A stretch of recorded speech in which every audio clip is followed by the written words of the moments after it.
আজ শিক্ষা দপ্তরে কিছু চাকুরির অফার দেওয়া হয়েছে। সেখানে রাজ্যের মাননীয় মুখ্যমন্ত্রী বলেন, স্বচ্ছ নিয়োগ নীতির মাধ্যমে যোগ্যদের চাকুরির অফার দিচ্ছেন তারা।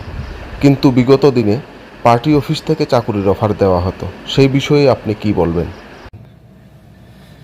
হ্যাঁ, কিছু চ্যানেলে শুধু আজকে কেন, কদিন আগে এরকম একটা অফার বিলি করা হয়েছে।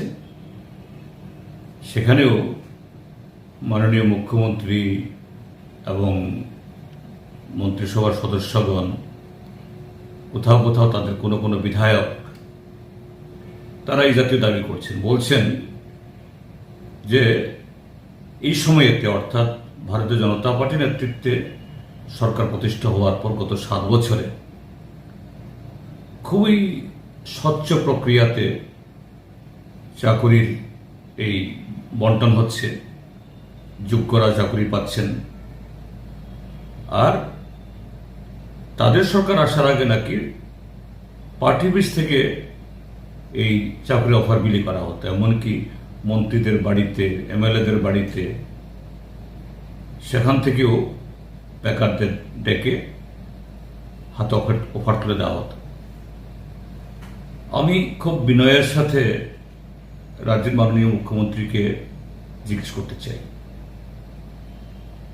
যদি চাকরি প্রদানের প্রক্রিয়াটা সম্পূর্ণ নিরপেক্ষ, সম্পূর্ণ একটা নির্দিষ্ট সিস্টেমের মধ্য দিয়ে হয়ে থাকে, সেই সিস্টেমে তো মন্ত্রী বিধায়ক যুক্ত থাকার কথা না।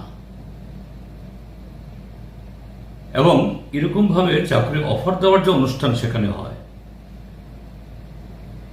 সেখানে মন্ত্রী বিধায়কদের উপস্থিতি, মঞ্চ আলো করা, তার অর্থটা কি?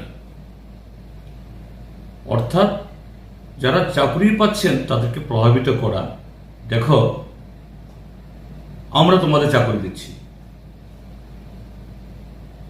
তো চাকরি যদি একটা সিস্টেমের ব্যবস্থার মধ্য দিয়ে হয়ে থাকে, এরকম অনুষ্ঠান হতে কোনো আপত্তি নেই।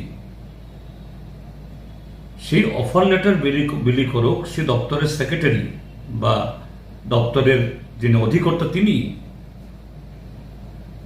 কেন সেখানে মন্ত্রী আসবেন? কেন সেখানে বিধায়ক আসবেন?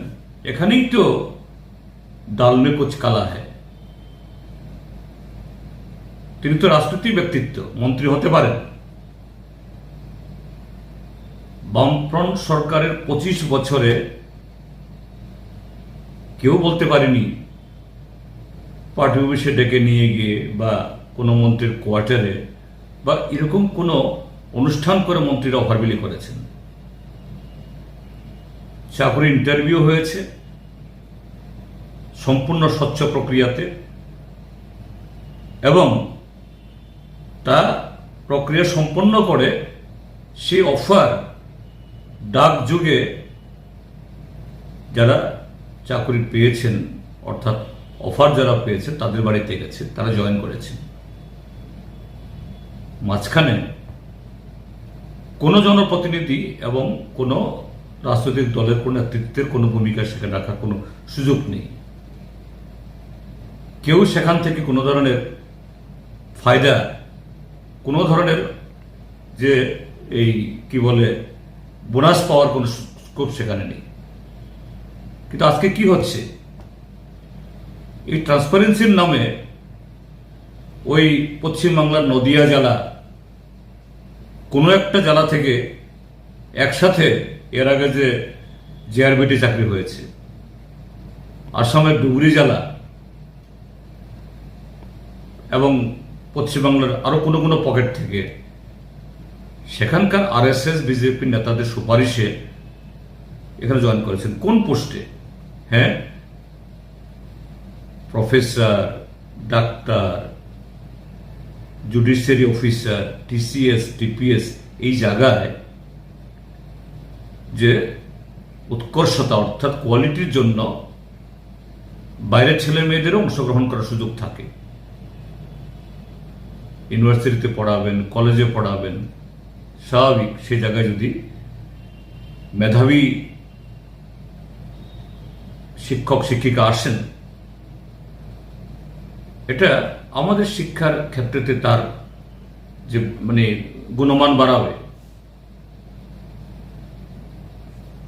এখনো সেগুলো হয়, তখনও হতো, কিন্তু কোন চাকরি? গ্রুপ ডি, এই যে কদিন আগেও তারা চাকরি দিয়েছেন মাল্টি টাস্কিং স্টাফ নামে, এমটিএস। মানে মাল্টিটাস্কিং মানে হলো নাইট গার্ডও হতে পারে, পিয়নও হতে পারে, কুকও হতে পারে, পিয়নও হতে পারে। আমাদের রাজ্যের ছেলেমেয়েরা যারা পেয়েছেন তারা হলেন MSc pass, agri MSc, BSc pass, LLB pass, double MA, এমনকি পিএইচডি করা ছেলে মেয়ে পোস্ট কি মাল্টিটাস্কিং স্টাফ, মানে গ্রুপ ডি। আর সেই জায়গায় পশ্চিমবাংলা, আসাম থেকে যারা এসছে 8, 9, 10 পাস। তো ত্রিপুরাজ্যের মধ্যে এই মেধা পরীক্ষাতে তাদের যোগ্যতা অর্জন করার জন্য এত উচ্চশিক্ষিত মানে ছেলে মেয়ে প্রয়োজন হলো, কিন্তু পশ্চিমবাংলা থেকে ক্লাস 8 পাস, 9 পাস তারা পেয়ে গেল। এটা স্বচ্ছতা? কাকে তারা এই ধোঁকা দিচ্ছেন? আর এরকম অফার মেলা করে, এটা তো আরেক ধরনের মানে দুর্নীতি। তো সেরকম যদি এই মেলা করেন, তো এই মেলাতে যারা